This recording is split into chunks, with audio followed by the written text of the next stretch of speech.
Welcome, everyone. I'm Chantel Markel. I'm the Washington County Board of Realtors immediate past president.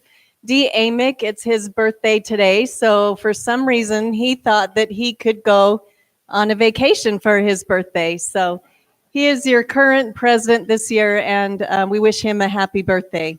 We're really excited to have all of you here today, and I would like to invite Justin Webb up for the invocation. And then Kim Young will come up and do the Pledge of Allegiance. There's flags everywhere, or you can look at the flag up here.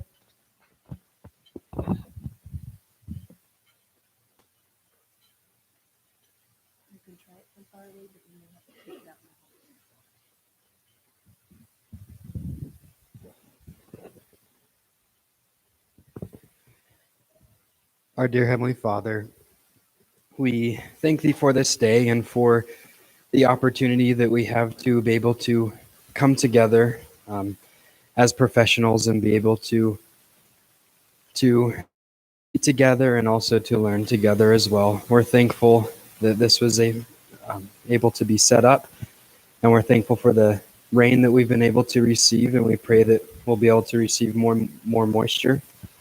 We're thankful for the food. We ask Thee to please bless it, they'll nourish our bodies and give us the good we need. And again, we're thankful for all of those who are working so hard to be able to keep us working and provide the amazing services that they do. And we love Thee so very much, and we say these things in the name of Jesus Christ. Amen.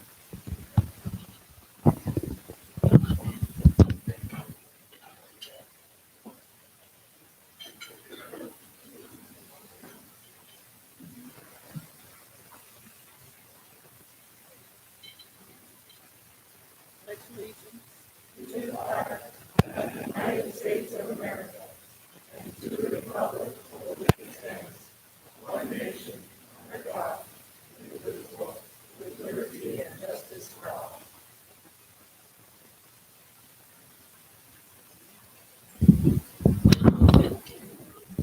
Okay, thank you. I just said their names, but Justin Webb is with Exit Realty Legacy Excellence, and Kim Young is with Realty Path St. George. Thank you for doing that.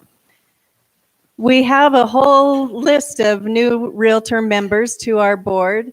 It's on your programs in the center of your tables. If you are new and you are here today, if you could please stand so we can acknowledge you. Thank you.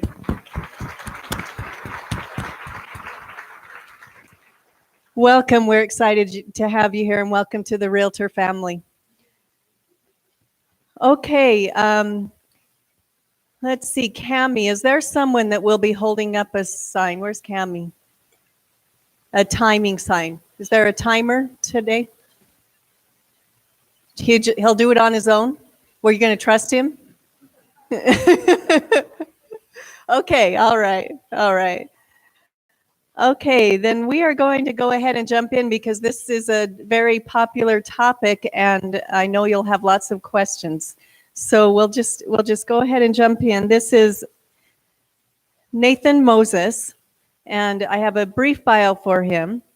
He's a regional engineer, Division of Water Rights, Southwestern Region. His office location is in Cedar City, and he told me he lives in Cedar City. If he needs a realtor down here to move down here, then I think there's a few he can choose from. He graduated from Utah State University in 2004 with a Master's of Civil Engineering, which means he's very, very smart. He's employed and working at the Division of Water Rights for the last 15 years.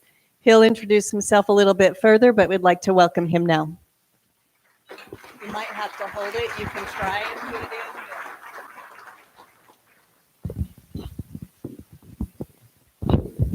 If I leave that mic there, can you hear me okay? Okay, that's what I do. Yeah, it's okay. Thanks for the introduction. It's a pleasure to be here today. I used to live in Ivins, and it's a beautiful community down here. Congratulations on all the success that you're having. The one big ticket item, though, and I think everybody knows this, is that when water runs out, everything else stops, right? Zach did a great job of presenting on that last month. And our goal is to make sure that that does not happen. But my responsibility is with the Division of Water Rights. And so this area, for example, is closed to new appropriations. So there is no new water coming in, but we're dealing with the water that's already here, right? So that's how we handle things. If you want to get something, you have to give something up. That's the point that we're at right now. Just to give you a brief introduction of who I am, I was raised in San Juan County. My parents are still there. I have a couple brothers there still. When I was going to college, I was taking a water resources class, water resources engineering class, and we were about halfway through the book. It's a 400, 500 page book. You know how those textbooks get. We get to page 276, right? And my teacher says, there's these things in Utah called water rights, and they're administered by priority. Next page, there's my education in water rights. So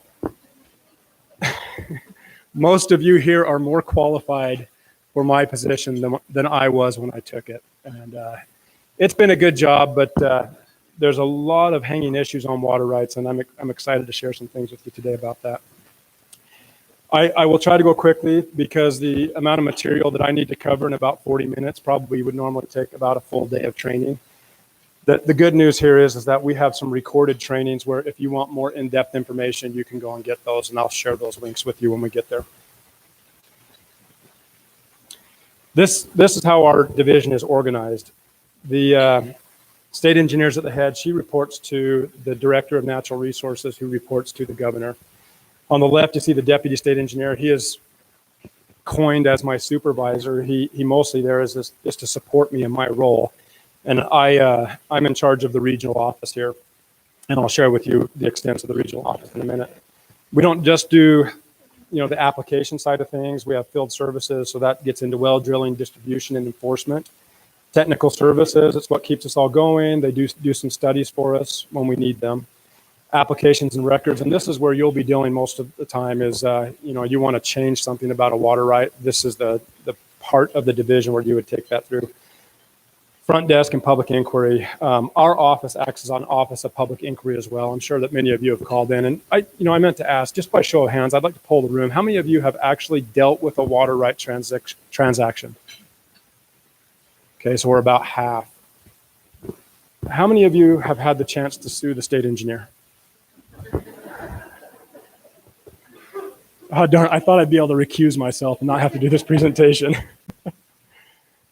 Okay, so you know that the process, I'm sure that some of you have had really good experiences where everything was seamless, and some of you had water right applications that had some trouble, and it was difficult to get them through, and we see them both.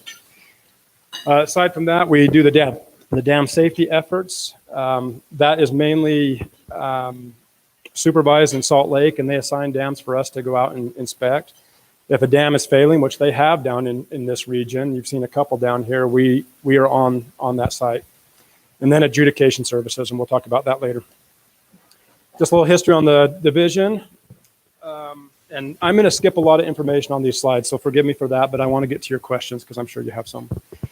This was a state engineer. Doremus was a state engineer 1901 to 1906. We didn't officially have an office until 1903. Okay, so he was the state engineer when that office was put together. So that's when our statute was enacted, 1903. The first state engineer was Willard Young. He was a son of Brigham Young, a very intelligent person, first state engineer in the state, and what a responsibility he had to come in here and create what we are now enjoying today. The current state engineer is Teresa Wilhelmsen. She's been with the division, I think it's 23 years, and she's doing an excellent job. She was fortunate enough to become the state engineer right as COVID hit and they had a major earthquake up in Salt Lake City. So she handled it with class, and I was really proud of the way that she did that, and she continues to do a good job. Now we're going to jump right away, and I'm going to confess right now, a lot of these slides I've just pulled from other trainings that we did, put them in here because I'm piecemealing it because of just the variety of things that we're going to talk about. Origin of the doctrine of prior appropriation. We operate a little differently than they do in the East. I just had a friend move back to Ohio, and he said, wow, Nate, there is water everywhere here. And sure, rub it in my face, right? That's cool. But that's the thing, right? So they have they just operate differently. It's called a doctrine of a riparian doctrine. So if it's on your land, you can use it, right? And my job over there, I wouldn't be a water rights engineer. I'd probably be a drainage engineer and get rid of the stuff. Over here in the West, as you know, and I'm sure you're very concerned about, we just don't have enough to satisfy the needs that we have. And so we operate under the doctrine of prior appropriation. First come, first serve. So there are some things you have to do with this doctrine of prior appropriation, and this is where it starts to hurt a little bit. You're required to divert that water to beneficial use, and the idea there is that we want to make the most beneficial use of all the water we have in the state. So if you're just holding your water right, then you're not, right? You're just holding it. You're not putting it to use. And so there is a little piece of statute in there that says if you don't do some certain things that you could lose that water right. And that's where you'll start to hear about the state engineer coming and taking your water. That's not actually how it happens. The court does that. But if you are not using your water, then you are jeopardizing your water and making it subject to forfeiture. Just a note here, as realtors, be very careful as you're doing transactions with these type of water rights. You don't want to sell something thinking it's good and find out later that it's not. There's a new piece of statute that was given to us that just made my job so great. It's called, the word is the rebuttable presumption of quantity impairment. And if you hear that word or you get a letter from me with those words on it, there's reason for concern. Basically what it's saying is, hey, this water hasn't been used for a while. Your transfer is not going to go unless you can prove that it has been used. Okay, and so I've seen transactions not in the tens of thousands of dollars, but actually some in the hundreds of thousands of dollars that haven't gone because of this very thing. So please be careful when you're helping to sell water rights, that you make sure that it has a history of use or it has been protected. Other pieces of a water right, priority date, right? This is part of that prior appropriation doctrine. The priority date is that date that the water right was established. And the earlier, the better. I already talked about first in time, first in right, and loss of rights. We're going to move on. Okay. So the map on the left, that map shows the regions. I'm the olive color. So we extend from about Cove Fort area, southwest corner of the state, all the way to Lake Powell. And the divisions there, they're the hydrographic boundaries is what they are. So if a drop of water falls on a mountain, which way does it flow? That kind of establishes what our basin boundaries are. And the numbers there, those are the area codes for those boundaries. So down here, you're 81, right? So you're mostly selling 81-something water rights. On the right, this map is not entirely correct, just so you know, but it basically tells us where we have areas that are open to new appropriations, meaning you can just come into the state engineer and say, I want water. And we say, great, here's some water. Go do what you need to do. Versus those areas that are closed, like right here, where you have to go buy a water right off somebody else and file a change application to do what you want to do with it. Now, the difference is, so I'll just go through them really quickly. 97 and 89 are still basically open to new appropriations, except for in the headwaters near the Paria River and the Henryville. Okay, it's closed up there by Tropic. 85 is closed. 81 is closed, except for the area just to the west of Hilldale. There's a small area there that's still open to appropriations. And the Beaver Dam Wash area is still open to small appropriations. And by small appropriations, I mean a home, a quarter acre of irrigation, and 10 stock units, or an equivalent in other uses. Everywhere else, we have more water rights on the books than we can actually sustain. Just briefly, this is, where you're going to get involved is people are going to want to file an application to do something, to change something about the water right. And so I just bring up this slide to let you know that there are several different types of somethings that you can do. Application to appropriate is for those areas where there is water available. You don't have to go buy it from somebody else. A change application is what you're normally going to do, whether it's a temporary, a fixed time, or an exchange. And I'm not going to get down into the weeds of what those are. Just a note here, our office, and I have some superior staff, we have seen an unprecedented amount of applications this year. To put numbers on it, we have had over 900 title documents come through our office. This first 6 months of this year, last year, we had 800 total. And so all they do is process these applications. Please be kind to them when you call. But that's the thing is that we actually prefer to prepare the applications for you. When you fill them out yourselves, I'm sure you can do a good job, and most of them come in that way, but there's a lot of them that we actually end up having to fix. and we'll send them back and say, hey, we need this piece of information. If you will just call, give us a water right number, a point of diversion, a place of use, and what you want to do with it, we are happy to prepare that application for you. And our turnaround is usually within the week and more likely 1 to 2 days. Okay, so just use us. Now, I was presenting at the Iron County Board of Realtors here a few months ago, and I threw this up there. I said, it's easy. Look, here's the application process. And their response was, it looks like an engineer designed that thing. I went, you're right. That's the application process. There's a lot that goes through it. And what you hope is you take that straight line through, because if you go off any of these paths, that means that you've gotten into a complicated mess.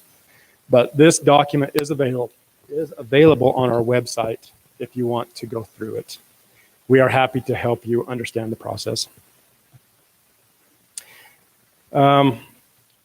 Okay, actually, we're doing pretty good so far. Maybe I can slow down. One of the items I was asked to talk about is what is a water share versus a water right. Okay, so water right's pretty straightforward. It's just that authority to divert water from a point of diversion, a place of use, and use it for a beneficial use. You can establish a pertinence with a water right as long as there's unity of title between the land and the water, meaning that they have to look exactly the same, like Nathan M. Moses on both of those documents. A word of caution here: if you sell a piece of land and there's a water right appurtenant to it, and you don't exclude the water right in the sale, they get the water right too. And I just had a funny story out in Kane County one time, and I could tell that she was from an evangelical church just because of the way she responded to me. She got in there, she bought the land, she got a good price on it, and there was a problem with the title document when somebody tried to pull the water off. And it ended up she got about $300,000 worth of water that she wasn't expecting as part of the transaction. And she said, I don't know if I should say this, but she said, "Sweet Jesus." And I was so happy for her. And on the other side of that transaction is somebody that I felt very bad for, right? Because they lost a water right that they probably should have had. So that's a water right. Now, irrigation companies hold water rights, and that's where the shares come in, okay? So if they have water right A and it's for 100 acre feet, and they have 4 shareholders who each have an equal portion, then the way that share is valued is 25 acre feet, right? So it's 25 acre feet per share. But they don't own a water right. That shareholder doesn't own a water right. They just own a portion of, well, they own a share in the company, and with it comes a portion of the water right that the company holds. It is not held by that shareholder. If you do get into a situation where there's a shareholder and they want to do something with that water right, there's a section of statute that will allow them to file a change application on that share. It's a little more complicated, and the company has to sign off on it, or the company can be taken to court, one of those two things. But there is a way to get around that. The majority of the time, those shares are on surface sources. Okay. And just a word there as well. If you are dealing with surface water, my preference is that you do not file a change application that moves it to well water, but it's just because it makes my job harder. It is possible to do that, but it will come with a lot of conditions to be able to do that transaction. So even though it's transferred, you're going to have some obligations at that surface source that have to be taken care of perpetually. And if you ever do run into one, feel free to call our office and we'll talk to you about what those may be. All right, the next thing I was asked to talk about was the adjudication. And we are actively adjudicating down in this area. Well, we're under a court mandate to adjudicate this area. So you can see in the blue down in the southwest corner, it's the Virgin River. Where we're spending our time right now is in the Ash Creek drainage. So we are in New Harmony. We're actively taking water users' claims. A water user's claim is an assertion by a water user that they have a water right. And the whole reason why we're doing these adjudications, oh boy, I didn't mean for that to happen. Just a second. Is right here. Like I say, I stole these slides, so I don't know quite what they do. There we go. They're here, numbers 1 through 4. This is why we do these. We want to bring all the claims onto the record. There may be water rights out there that actually haven't had anything filed on them, but they're still valuable, and somebody needs to make the claim so that they can have those water rights. And the way that those the way that we account for those is if it's a surface water right, they have to show uninterrupted use back to prior to 1903. Okay, and so they have to document that. For well water, they'd have to show back to 1935. If they can provide those documents, if they're not already on the record, then they could establish a water right. I won't talk about Federal Reserve water rights for now. The second thing is they want to prevent a multiplicity of suits. We're trying to do this under one lawsuit instead of a whole bunch of little lawsuits. Part of the process is to remove those water rights that haven't been used. And so we would make a recommendation that they'd be disallowed or terminated. And then the court would say, yeah, that needs to be terminated. And then fourth, the culminating document for all this is a decree. And it's that perfecting document that we can go to and say, yeah, this is what that water right is, rather than this is what we think it is. Okay, that's what the decree does for us. I'm kind of moving away from water rights for a second. I'm supposed to talk about dam safety a little bit. I'm happy to take questions as we go if there's some questions that you have. Otherwise, we'll hold those questions till the end. Are there any questions that I can answer right now? Okay, perfect. I'll just finish the presentation and then we'll go to questions. So the state engineer is also tasked with dam safety efforts throughout the state, and the purpose is in statute. Excuse me. The state engineer has the authority to regulate dams for the purpose of protecting public safety. To protect life and property, the state engineer may make rules controlling the construction and operation of dam. And then no person may construct, enlarge, repair, alter, remove, or abandon any dam or reservoir without obtaining written approval from the state engineer. So I guess the point there is, if you want to do a dam, you need to contact our office before you do it, and there are some applications that will be filed to make that happen. Two processes for the approval of that application. First is if you're doing a small dam application, which is a reservoir that has 20 acre-feet or less in it, and is not a threat to human life, then you don't have to provide formal plans. You don't have to go get it engineered. You can just submit the application and go out and build your dam. Outside of that, you do have to submit formal plans with your application, and those will be reviewed, and they'll probably be reviewed several times back and forth to make sure we get things right. What this slide doesn't mention, and the reason why it doesn't mention it is because it was a dam safety guy that did the slide. In order to get this approved, you also have to have the water rights attached to the dam. And normally what you're covering there is just the evaporative losses off the surface area of that dam. Okay, and so that would require a change application in addition to a submission of plans. Beyond that, so that's the application process. We also spend several weeks each year inspecting dams and writing up reports on those inspections. Like I say, my region spans a large area, and I have two engineers that work underneath me as well. So what I do is I pick them and I send them out to the most undesirable locations, right? And I always head over to the Boulder Mountains.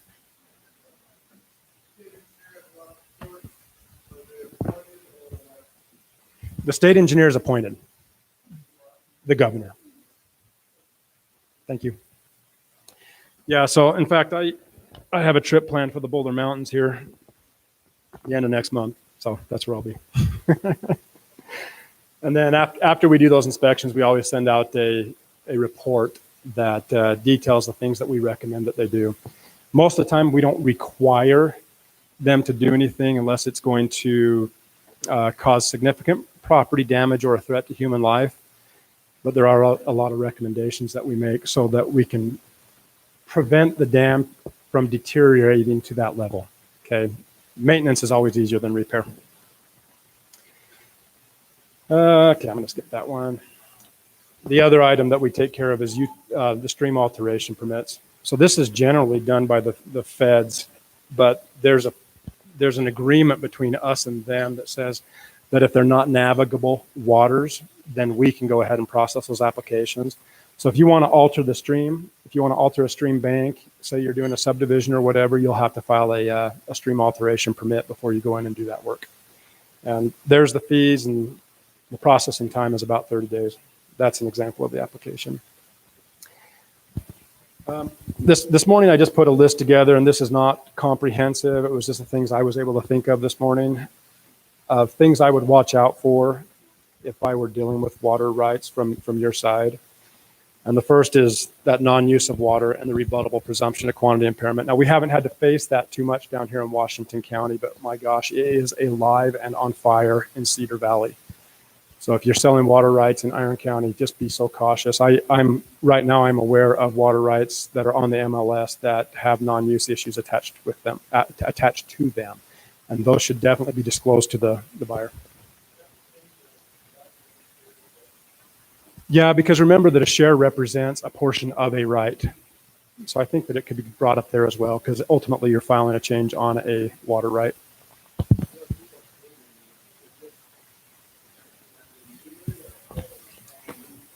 So let me just tell you how we look at it. My staff has to review every one of these change applications that come through and either designate it as yes, it's got a problem, or no, it doesn't, right? The first thing that we're doing is when people come in, we are looking at them with them on the front end. And honestly, it's a thankless job because they just get mad at you. But what we're trying to do is help prevent a problem down the way. But what we'll do from the office is we just pull up the aerial imagery and see if we can see what appears to be obvious use of water. And if we can't find obvious use of water, we'll do a field review. We'll go out and look. And if you get there and the well casing's been pulled out and it's on the ground and the power meter's no longer in service and not working, then we'll write something up and send them a letter. There's a lot of ways to prove that you've been using the water, and metered records would be one, power records would be one, aerial imaging and photography would be one. From my side of this, I try to be as lenient as possible, right? I want the user to win in most cases. And I may have been being too soft at first. The state engineer came down and said, even though the statute says you may do this, you shall do this, right? And so that's the marching orders we've been given. Okay. Question over here in the corner.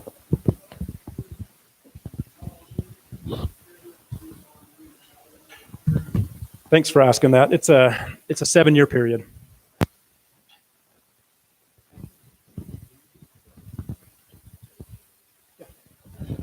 He asked me to repeat the questions, and the question was, when we look at non-use, how many years is it? It's a 7-year period. A 7-year period. This is a great time for questions. I'm near the end of the presentation, so the time will be yours here in a second. Yes, the question is it 7 years consecutive? And the answer is yes.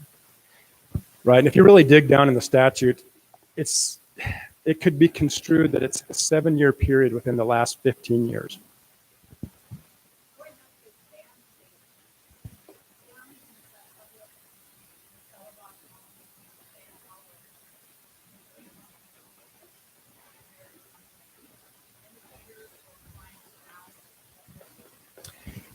Yeah, we do.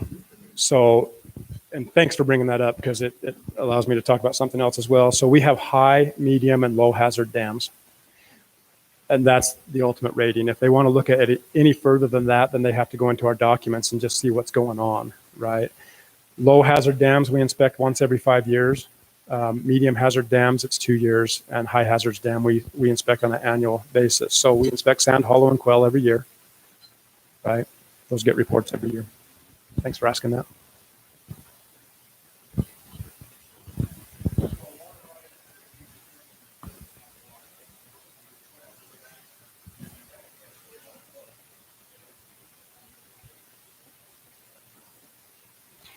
That's a good question as well. So to repeat that question, what happens to a water right that we've determined has a non-use issue? Now, you have to remember that the courts are the ones that actually terminate the water right. They're the ones that can bring it off the books, right? There will still be a record there, but you just absolutely can't do anything with it once the court has declared it ceased and terminated. For us, all we can do with it is what we do is we put a memorandum to file on the water right that says, hey, this is what we've observed. If it went through the whole change application process, then we reject the change, but that's as much as statute will allow us to do. So that water right does hang out indefinitely until a court decrees it ceased. What a user can do if they have the ability, the determination, and the patience, is they can put that water right back to use at its historical point of diversion, its historical place of use for its historical use for a 15-year period, and then it's re-enlivened. We call that the Lazarus Law. In certain cases, it might be worth it. In certain cases, it's impossible because there's a subdivision over the top of it, right? But that's how it's handled. Is that clear enough? Okay, thanks.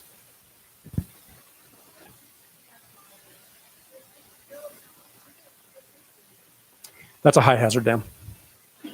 Yeah, it's a high quality dam. Don't let that sound like there's a problem with it. It's a high,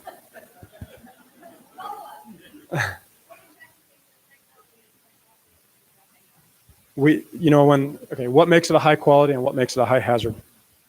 High hazard is the potential for loss of life and damage to property. So if there's a breach in Sand Hollow, problem, right? Are you referring to the hurricane fault? Okay. Your turn.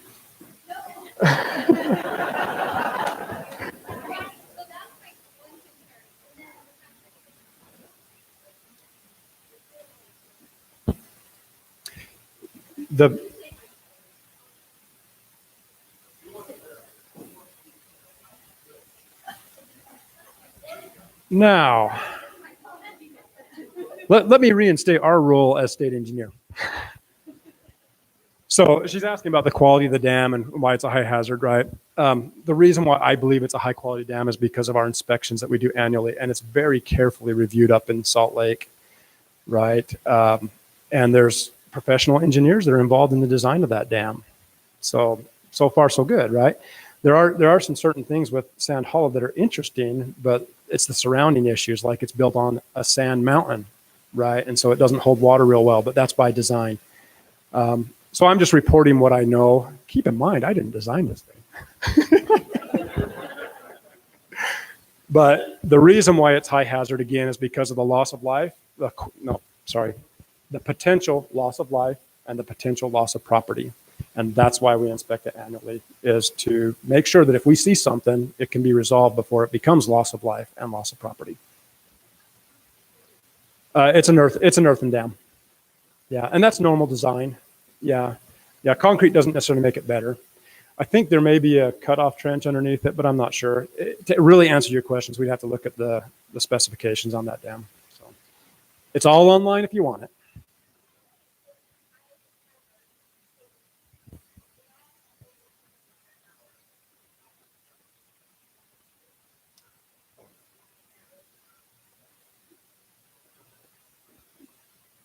Oh, that's interesting.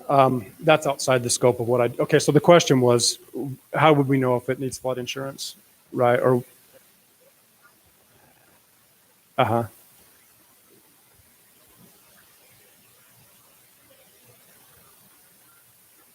who gets to make the decision whether or not there's flood insurance? And I required. Okay, so I apologize. I'm not able to answer that question. It's really outside the purview of what we do. We kind of end at what hazard rating is it? How often do we inspect it? And then we go out and inspect it and provide reports. That's our job.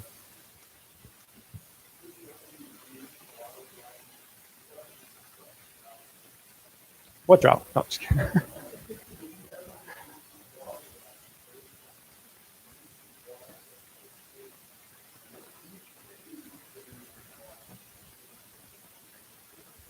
Would you ever reduce water rights based on the diminishing amounts that we're receiving? So this is partly record keeping, right? We would still have all the water rights on the books. We just adopted a groundwater management plan in Cedar City Valley. What's going on there is they have 50,000 acre foot of depletion on the books. We are currently depleting 28,000, and the valley will only sustain 21,000. So each year we deplete 7,000 more than is available. So what we are doing is that. Right? But we found that we can't come in very abruptly. You can't just use science. You have to consider the economics of it, the social issues, other things like that. So what they're faced with is a incremental cuts over time with certain dates. And if they can do things to mitigate those issues, what they're doing is trying to do some recharge of water that would otherwise go out to a terminus lake and evaporate. So I guess the short answer to your question is yes, we do cut back on water rights.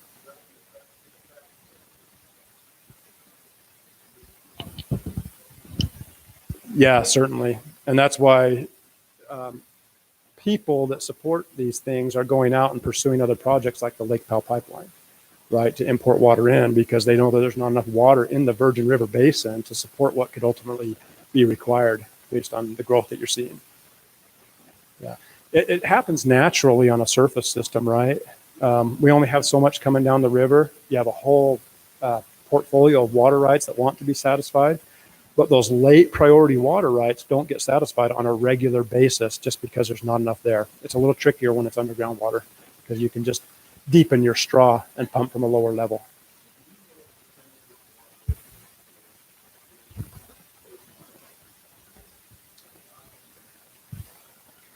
I don't have those statistics at my fingertips. We could dig around and get them, but I don't have them with me.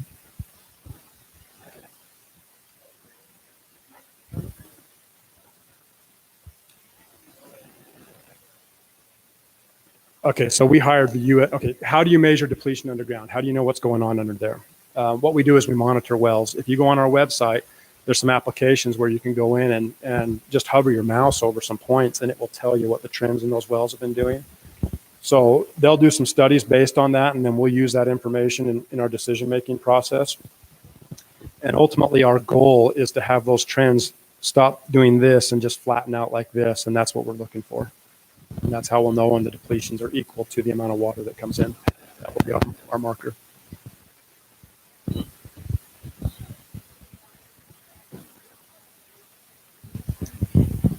Still approving water transfers from basin to basin. That's not something that we've normally done. There's been some where you'll have export water and things.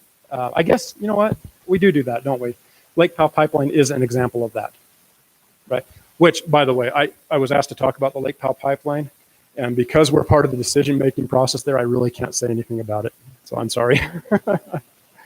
But if it were approved, that would be a basin-to-basin transfer. No, it's a much longer process. A water right change application, if it comes out in 3 months, man, you did really good, really good. Something like the Lake Powell Pipeline is going to take a lot longer, just because of the interest in the project. We've already held hearings on it, for example. You know, it just slows it down.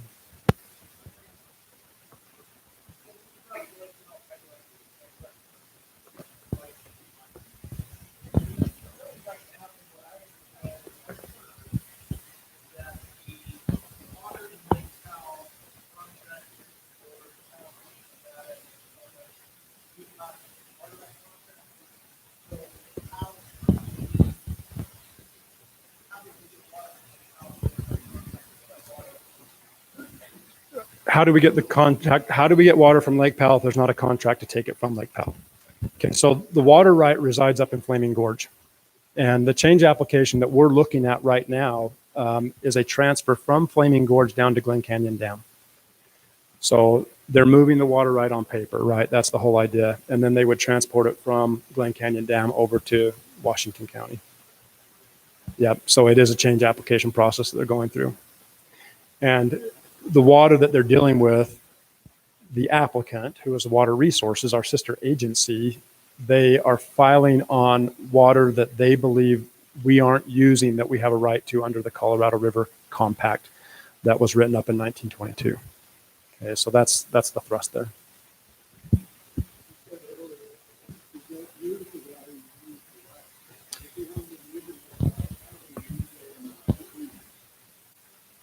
Yeah. Okay. So he said, before I said, if you don't use a water right, you lose the water right. And so how come this one's different, right? Yeah. This is still an application to appropriate. So it's not actually an established water right. It just has a water right number. It's an application for the right to use water, and they're still pursuing it. So it just falls under a different piece of statute.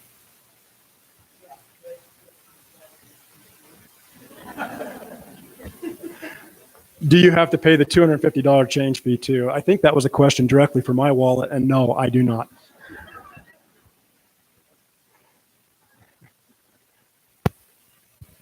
Okay, great questions, thank you.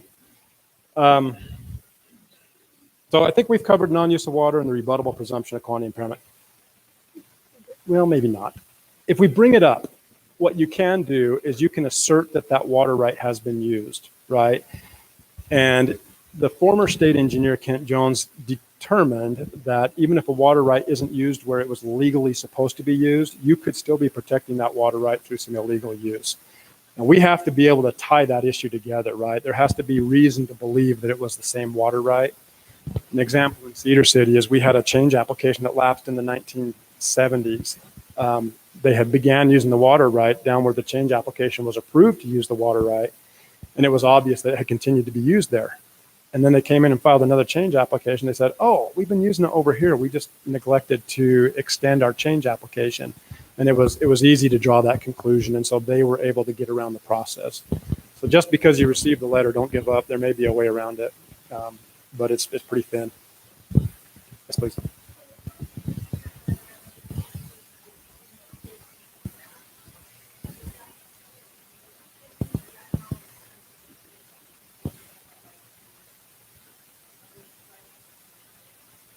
So the question with kind of a statement was, if the state takes that water right back and doesn't approve that change application, is that part of how we're making up the difference for our deficit?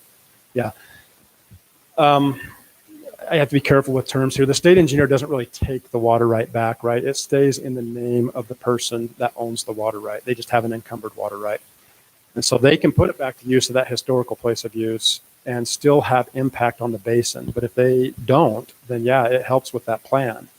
And that's part of the problem, right? If we let water rights come back in that weren't being used before, then there's somebody in that water right portfolio that gets kicked out because we only have a certain amount of water. So even though we try and help somebody, if we do, it hurts somebody else. So we have to be careful about that. But great question, thanks. Okay. Just some other items here. I made a note, watch out for policy boundaries. We've had, even in 81 area down here in Washington County, there's several. The Hurricane Fault being one of those boundaries that you can't cross, for example, and you can't cross the Gumlock Fault either.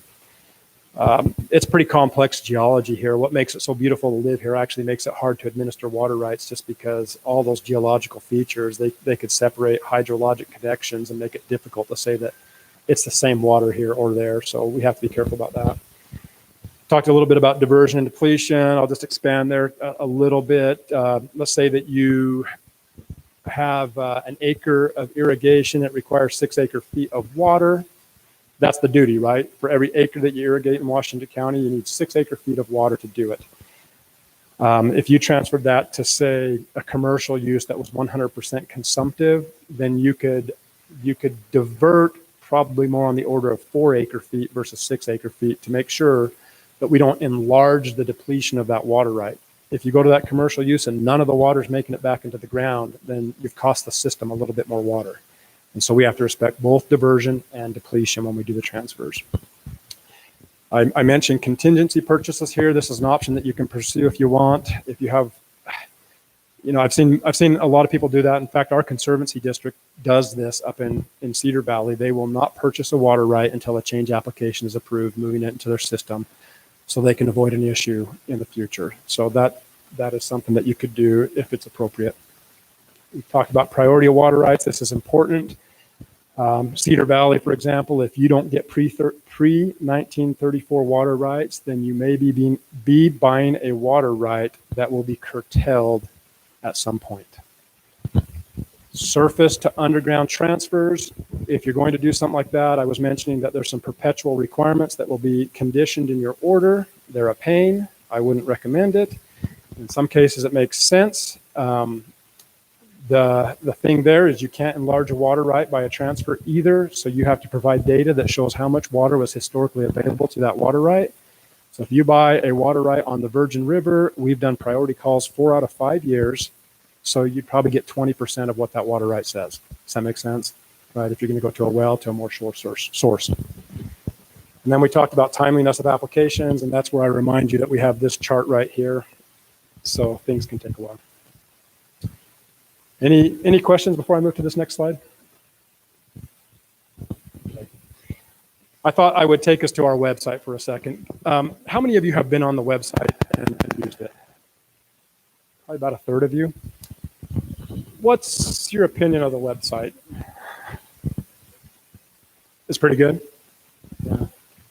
I'm in there every day in a lot of different places, and what I find is that if you know where to look, you can find a ton of information, but sometimes it's hard to know where to look. We're working to improve that, but it's just a lot of information. So let's go in there for a minute.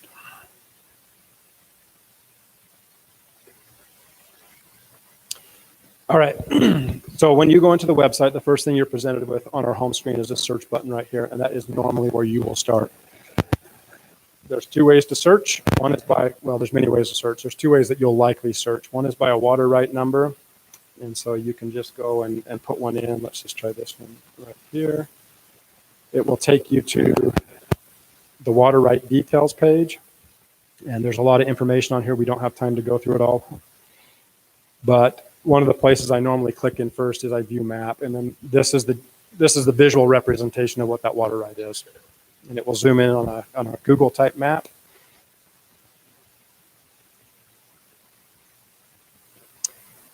And this water right happens to be located in the Escalante Valley. So what that little red well is showing is the point of diversion. The green box is showing the approved place of use. And you can click from this back into your water right and to other information. One of the things that's really useful in here, if you know where to look, you go to this top right, these tabs, layers, base map, search, and tools. There's a lot of stuff in there, but I just want to show you. If you go to layers, and then you go to show more layers, you can come and pull up well logs. I'm sure that one of the questions you get is, how deep do I have to go for water, and how productive are these wells when you're selling water rights and trying to do some kind of a development? So if you put on those well logs, it looks like I don't have anything real close, but the well logs will start to populate here. I think the internet's too slow to do it. Let's see what we get. I'll go down here where I know there's some. Okay, so you can see they're coming up, right? And you can click on those and go directly to the well log, and it will give you all that information. So right here, it tells us it's a 303-foot well, 16-inch casing, well intake depth at 80 feet, and they found water at 117 feet. If you want the actual submitted copy, then you can go to these scanned documents here and look at what was actually submitted to the division. So that's a helpful tool.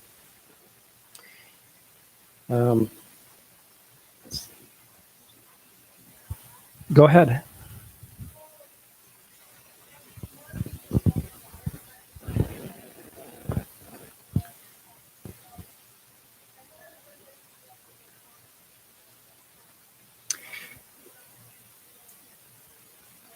Yeah, so the question, and correct me if I'm wrong, is what happens if we keep on drilling more wells? Does it just draw down the aquifer? And if that's not an option, then where do we get water from? Okay, so where these basins are closed from new appropriations, mean you can't come get new water, you actually have to go buy a water right from somebody, and they have to give up that use when you put yours in use over here. So on paper, the math is, I bought one, you give up one, and then I bring it over here and I use that one. And so there's never an increase on the system through the change application. Does that make sense? And so that level should stay the same if everything else is created equal. Now that has some honesty built into the system. The old guy has to give up that use.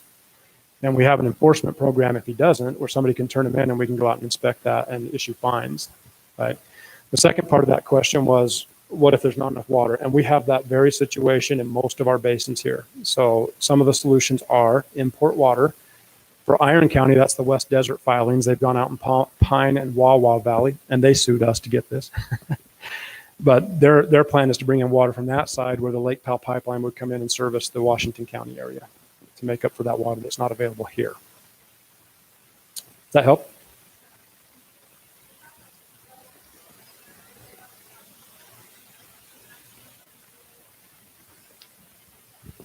I really can't. We're part of the decision-making process.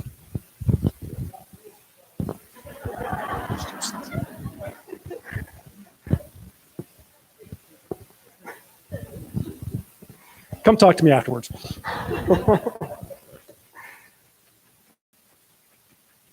Okay, map, policy page. Okay, we'll look at the policy page, and I think I'm just about out of time. Yes.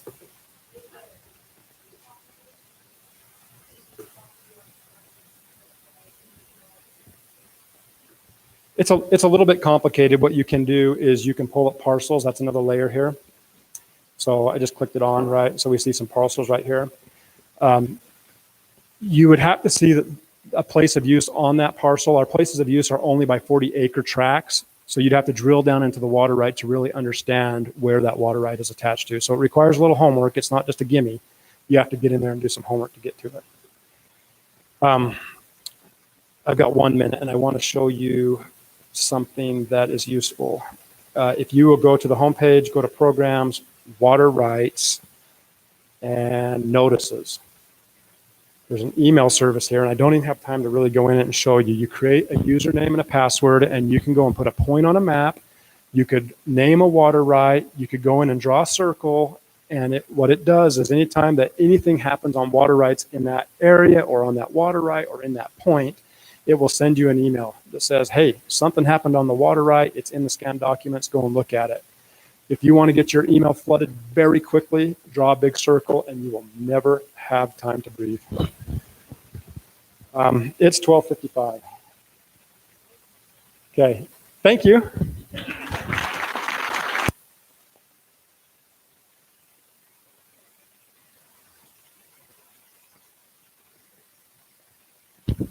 Okay, that was great information. We really appreciate that. Did anyone else catch his last name is Moses? That took me a minute, but he was destined to do this job. I'm sure that's not the last time you've heard that, or the first time you've heard that. And also, I've got to tell you, Vardell's a grown man, but every time he mentioned dam safety, he just giggled. So he's not quite a grown man yet. Maybe he'll get there one day. So we appreciate all of you coming today. It was really good information. He does have a meeting at 1:30, so he can stay for 10 minutes. But since he told all of you to come talk to him about the Lake Powell pipeline, he may never get out of here. So, but we're really glad that he was able to come. Just a few things. We'd like to mention that Pioneer Day is going to be observed on the 23rd, which is a Friday, and the board office will be closed on that day. And the UAR convention this year is in Maui, August 9th through 11th. And August 19th is our next board luncheon, which will be here again. And it's the Economic Development Speakers Forum. Washington County, Washington City, St. George City, and Hurricane will be here. That will be really good information. And September 6th is Labor Day, and the office will be closed that day also. Wouldn't it be great to have a holiday? I mean, when does that happen? September 8th through 9th is the Red Rock Retreat. The theme is Better Together. Register now because it will go up, I think, about $50 after July 31st. Would like to thank Cami and Programs and Socials for putting this together. It was great information, and we just will see you all next month. Thank you.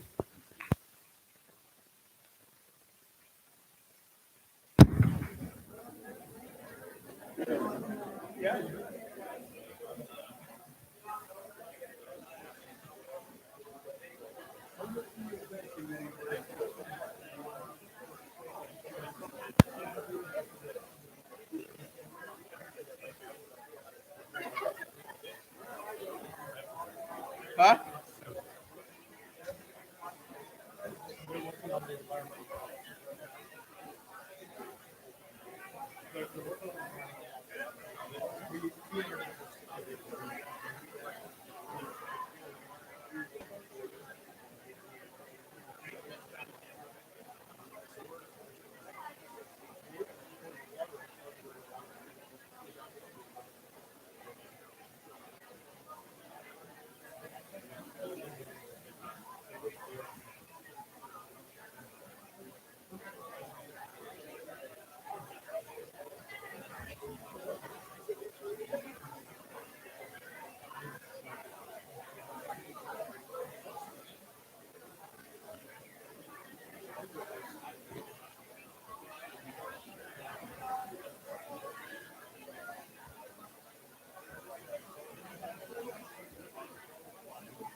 Oh, you're not good.